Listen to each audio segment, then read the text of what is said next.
It's recording. I'm Lamitschka, and today I present you Brett Daniel. Brett, country music has many new fans in Europe who might be hearing about you for the first time. How would you describe the music and yourself to someone who never seen or heard you before? Well, I was born in the South here in the States. I grew up in, actually born in Houston, Texas. I grew up in Hot Springs, Arkansas, so I'm certainly from the South, and country music began and started and got its sort of big name for itself. It's hard to say, but I try to do what I do and the songs that I get. I try to make sure that they mean something to me, and been a part of my life and what's happened to me. I am beginning to start writing, a lot more material. My first 4 singles are actually being written by somebody else, but certainly that's actually where I'm headed as an artist. I think that's you need to grow as an artist, and I think writing new material is certainly where I'm at now. I've been doing this since I was a kid. I started playing guitar, played the drums at about 5 years old. And it's always been a dream of mine to one day be a recording artist, and I think I'm getting closer and closer each day. It's not an easy process, but you've got to have passion, desire, and tough work ethic. Believe me, it's not easy. It takes a lot of time and perseverance, but I think we're getting there. So what inspired you to become an artist and songwriter? When I first saw Johnny Cash as a little kid, about 5 years old, I said pretty much that's what I knew that I wanted to do. Very early on, he was a huge influence on me. I've been influenced by a number of different artists. Today's Kenny Chesney to Keith Urban, to yesterday's artists such as Merle Haggard, Hank Williams. Certainly, all these artists have given me, I think, influenced me with what I do. And even R&B artists, Luther Vandross, to Patti LaBelle, to artists like that who certainly influenced what I do too.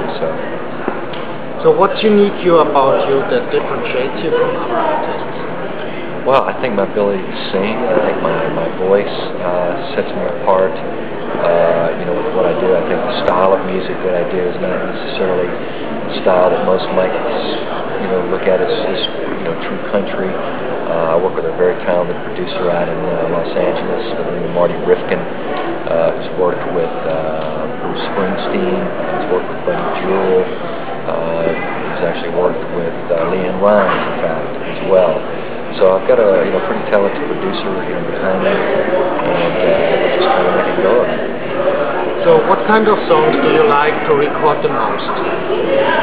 Most of the songs that I've done so far have pretty much been love songs. I think that's probably a pretty good niche for me, is writing a lot of love songs and singing love songs. My latest single, "This Is the Last Goodbye," can be considered a love song, certainly.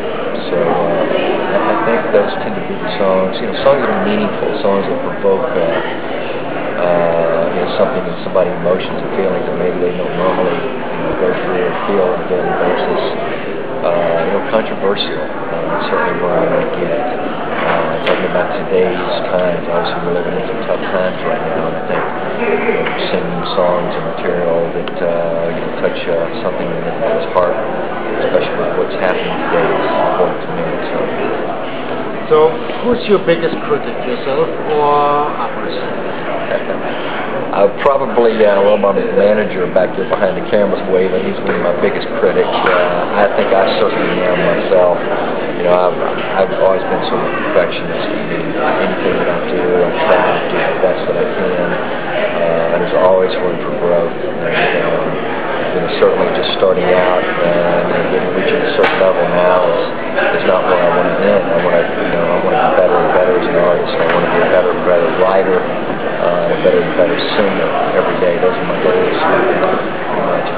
So what did your parents say by the first time you told them, I like to go in the music business? It wasn't a very good response. Let's put it this way. I started a little bit later on than most artists. As a kid, I started playing guitar and singing and developing that way, but I kind of got out of it for a long time, just simply because I didn't really get a lot of push, from my parents and my family as far as music goes. I think they wanted more and more in business and, things like that. I felt like were more and more of a legitimate, field to get into. I think more and more as I got older, working various jobs and not really being happy with what I was doing, I felt like it was